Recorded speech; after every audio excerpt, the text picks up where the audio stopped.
अक्सर मौसम बदलता है और लोग खांसी जुकाम के शिकार हो जाते हैं। अपनी जुकाम को खांसी को दबाए ना, उसको बाहर पूरी तरह निकलने दें। एस्थमा, दमा, ब्रोंकाइटिस बहुत सारी ऐसी लंग्स डिसऑर्डर में कन्वर्ट हो जाते हैं क्योंकि आप अपने कोल्ड को, कफ को बाहर प्राकृतिक तौर पे निकलने नहीं देते।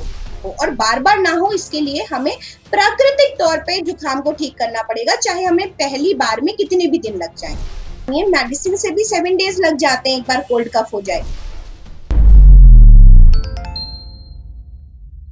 नमस्कार, D5 चैनल हिंदी देख रहे दर्शकों का मैं वंदना स्वागत करती हूँ। आज हमारे साथ जुड़ी हुई हैं डॉक्टर शिखा गुप्ता, जो कि health is wealth holistic clinic की डायरेक्टर हैं। डॉक्टर शिखा, आपका बहुत बहुत स्वागत है हमारे इस प्रोग्राम में। नमस्कार वंदना जी, थैंक यू। डॉक्टर शिखा, अक्सर मौसम बदलता है और लोग खांसी जुकाम के शिकार हो जाते हैं, तो ये होता क्यों है? देखिए, सामान्य सी प्रक्रिया है। जब आपका मौसम बदलेगा तो आपका शरीर उसके प्रति प्रतिरक्षा तंत्र डेवलप करता है, उसके अगेंस्ट अपने आप ही कोशिश करता है। उसके एवज में शरीर में जो टॉक्सिन्स हैं उनको निकालने की कोशिश करता है और थोड़े ही दिनों में वो एडजस्ट हो जाता है। सो ये एक सामान्य सी प्रक्रिया है जिसको सामान्य तरीके से लेना चाहिए। जब किसी को सर्दी खांसी हो जाती है तो उसे क्या करना चाहिए? हाँ, सबसे बड़ी बात यही समझने की है कि हम सर्दी जुकाम को एक अपने सुरक्षा कवच की तरीके से लें। ये हमारे लिए दोस्त की तरह फ्रेंडली हैं, फ्रेंड्स हैं हमारे, जो कि हमारे शरीर को ये बताते हैं कि मौसम बदला हुआ है, आपके शरीर का कंडीशन अच्छा नहीं है। तो आपका शरीर आप अवेयर हो जाएं, जागरूक हो जाएं और अपने शरीर के लिए काम करें। जुकाम आना, एक तो टॉक्सिन्स आपके शरीर से बॉडी बाहर निकालने की कोशिश कर रही है, जो आपका शरीर खुद बताता है कि वो काम कर रहा है, आपसे बीमारियों में लड़ने में सक्षम है। दूसरे, आपको जरा भी पैनिक होने की जरूरत नहीं है। आप उसको अपना दोस्त माने जिसने आपको बताया कि आपका शरीर दिक्कत में है और आपका शरीर से गंदगी मैं बाहर निकाल रहा हूँ, आप सिर्फ उसका साथ दीजिए। तो एक तो आपको खुश होना चाहिए कि हमारी बॉडी से टॉक्सिन्स बाहर निकल रहे हैं और हमारा बॉडी उसके प्रति अवेयर है, जागरूक है और एक्ट कर रहा है। मतलब बॉडी की प्रतिरक्षा तंत्र, इम्यून सिस्टम, वो बहुत ही बेहतर है और हमें उसको और बेहतर बनाना है। अब बात करते हैं कि और बेहतर कैसे बनाएंगे। तो सबसे बड़ी चिकित्सा है कि आप, प्राकृतिक चिकित्सा कहती है कि आप इस समय पे अपनी जुकाम को, खांसी को दबाएं ना, उसको बाहर पूरी तरह निकलने दें और प्राकृतिक तौर पे अपने शरीर के इस प्रतिरक्षा तंत्र का सम्मान करें और उसका साथ दें। कैसे साथ देंगे? आप सिंपल जुकाम खांसी होने पर सादा खाना भी बंद कर दें। मतलब सूप, फलों का रस, जितना भी एलिमिनेटिव डाइट है नेचुरोपैथी की। एलिमिनेटिव डाइट क्या है? आपके नींबू पानी है, नारियल पानी है, फलों का रस है, फल है और आपका सूप है, सब्जियों का सूप है, उबली हुई सब्जियां हैं। ये सारी चीजें मिनरल्स और विटामिन्स बॉडी में बढ़ा देने से आपके शरीर की टॉक्सिन्स जो हैं, जो बाहर निकलने की कोशिश कर रहे हैं, वो तेजी से बाहर निकलते हैं। तो ऐसे में जो भी टॉक्सिन्स है वो बॉडी में एक्यूमुलेट होकर के कोई नई समस्या नहीं धारण कर लेते। जब वो धीरे धीरे आपकी बॉडी से बाहर निकल जाएंगे पूरी तरीके से, तो आपको आराम आ जाएगा। तो कभी भी ऐसी भयानक स्थिति में जब हम दाल चावल सब्जी रोटी जैसा हैवी फूड खाते हैं तो हमारी बॉडी का डाइजेस्टिव सिस्टम प्रेशर में आता है और वो हमारे टॉक्सिन्स को बाहर नहीं निकाल पाता। समस्या और बढ़ जाती है और इसके अगेंस्ट आपको मेडिसिन खानी पड़ती है, जो आपकी इस कंडीशन को सप्रेस कर देता है और पूरी तरह से टॉक्सिन्स बाहर नहीं निकलते। और वो ही क्या होता है कि आपका इम्यून सिस्टम सप्रेस हुआ और जल्दी जल्दी आप जुकाम खांसी के से अफेक्ट होने लगे, क्योंकि आपने उन टॉक्सिन्स को नेचुरली जो बाहर आना चाह रहे थे उनको प्राकृतिक तौर पे बाहर नहीं निकलने दिया। तो सबसे पहले तो इसका इलाज है और तभी वो आगे चल के एस्थमा, दमा, ब्रोंकाइटिस बहुत सारी ऐसी लंग्स डिसऑर्डर में कन्वर्ट हो जाते हैं क्योंकि आप अपने कोल्ड को, कफ को बाहर प्राकृतिक तौर पे निकलने नहीं देते। इसके एवज में 3 दिन का ये एलिमिनेटिव डाइट प्लान तो बखूबी करना चाहिए और बहुत अच्छा रिजल्ट देता है। ये आपकी बॉडी में कफ को निकालता है और टॉक्सिन्स को निकालने में मदद करता है। इसमें जैसा कि मैंने बताया कि एलिमिनेटिव डाइट प्लान होना चाहिए। इसमें जो लोग कमजोर है वो किशमिश, मुनक्के और खजूर के पानी का भी इस्तेमाल कर सकते हैं। उसे धो करके भिगो दें और सारा कुछ उसमें आ जाता है ताकत। तो आप उस पानी को आप पी सकते हैं दिन में 2-3 बार। और नींबू पानी का सेवन किया जा सकता है, शहद पानी पिया जा सकता है, फलों का रस लिया जा सकता है, सब्जियों का सूप लिया जा सकता है। दिन भर आपको हर 2-3 घंटे पे इसी तरीके से इन्हीं में से आपको अपना आहार लेना होगा और डाइजेस्टिव सिस्टम को थोड़ा रेस्ट देना होगा, मतलब आराम देना होगा। तो आपके टॉक्सिन्स अच्छी तरह निकलेंगे, आपको जो बॉडी एक है वो नहीं होगा और आप बखूबी सामान्य तरीके से अपने कफ को बाय बाय करेंगे, कोल्ड कफ को, जो कि ऑलरेडी 7 डेज ले लेता है। मतलब अगर कोई कहेगा कि अभी भी हम ठीक नहीं हो रहे, 2 दिन हो गए, 3 दिन हो गए, तो आप यकीन मानिए मेडिसिन से भी 7 डेज लग जाते हैं एक बार कोल्ड कफ हो जाए। लेकिन वो बहुत क्रॉनिक स्टेज में ट्रिगर हो जाता है ना, फिर कफ सूख जाएगा, खांसी ज्यादा आएगी, तरीके के सिरप पीने पड़ेंगे। बजाय इसके अगर आप नेचुरोपैथी के डाइट फॉलो करते हैं और मेडिसिन नहीं लेते हैं, तो आप 2-3 दिन में ही बहुत अच्छी कंडीशन में होंगे। हाँ, पूरा जाने में उसको थोड़ा वक्त लग सकता है, जैसा आपका इम्यून सिस्टम होगा, हो सकता है वो थोड़ा स्लो हो सकता है आप बहुत दिनों से अपनी दवाओं पर डिपेंडेंट हो, तो आपको थोड़ा ज्यादा समय लग सकता है इससे बाहर आने में। इस केस में ये तो हो गया आहार चिकित्सा। प्राकृतिक चिकित्सा का भी बहुत बड़ा रोल है। जैसे इसमें हम लोग हॉट फुट बात है, पैरों का गर्म नहान, वो एडवाइस करते हैं, तो वो बहुत सरल है। आप अपने घर पे भी ये चिकित्सा कर सकते हैं। जैसे एक गुनगुने पानी से भरी हुई बकेट ले लें और उसको आधा पिंडलियों तक आपने पानी पैरों में डाल लिया, बॉडी को एक कपड़े से कवर कर लें जिससे जो भाप अंदर से बन रही है वो आपके पूरे शरीर को फायदा पहुंचा सके।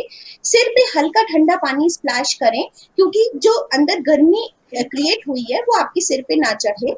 और ऐसे में जब आप गुनगुने पानी में पैर डाल के बैठेंगे, तो थोड़ी थोड़ी देर पे बगल में एक थोड़ा बगल में बड़ा गर्म पानी का थोड़ा सा पतीला या आप हाफ बकेट ऑफ वाटर रख लें और उससे धीरे धीरे साइड से पानी बढ़ाते जाएं। ध्यान रहे पैर ना जले। तो आप उस पानी के टेम्परेचर को आराम से बढ़ा पाएंगे और शरीर में एक अतिरिक्त गर्मी पैदा कर पाएंगे। पैरों में वैसोडाइलेशन की प्रक्रिया होगी, जहां पर आपकी कोशिकाएं रक्त वाहिनियां फैल जाएंगी, जिससे ऊपर के तरफ से खून का दौड़ान नीचे खिसक जाएगा। तो नीचे खून का दौड़ान आने से खून के साथ, रक्त के साथ जो कफ था, जो कंजेशन था, जो हेडेक था, जो टॉन्सिलाइटिस फील हो रहा था, वो सारी चीजों में आपको आराम आएगा। ये सिंपल सा वैज्ञानिक तथ्य है जिसको प्राकृतिक तौर पे अगर समझा जाए। हाँ, इसके बाद खूब भरपूर पसीना आता है, जिसके बाद तुरंत आपको पंखे या एसी में नहीं जाना चाहिए। आपको अपने शरीर को या फिर ठंडे पानी से 3-4 बार स्पॉन्जिंग कर लीजिए, या आप सिंपल शावर से ताजे पानी से नहा लीजिए, जिससे आपका बॉडी का टेम्परेचर नॉर्मल हो जाए और जो खूब सारे पसीने के साथ टॉक्सिन्स निकले हैं वो बाहर बह जाए। और पानी ज्यादा से ज्यादा पिए, क्योंकि टॉक्सिन्स स्वेटिंग के माध्यम से बाहर निकल रहे हैं। कई बार कहा जाता है कि खांसी जुकाम है तो आप सिट्रस फ्रूट का यूज ना करें, मतलब जैसे नींबू नहीं लें, तो इसमें कितनी सच्चाई है? नहीं, ये मिथ है।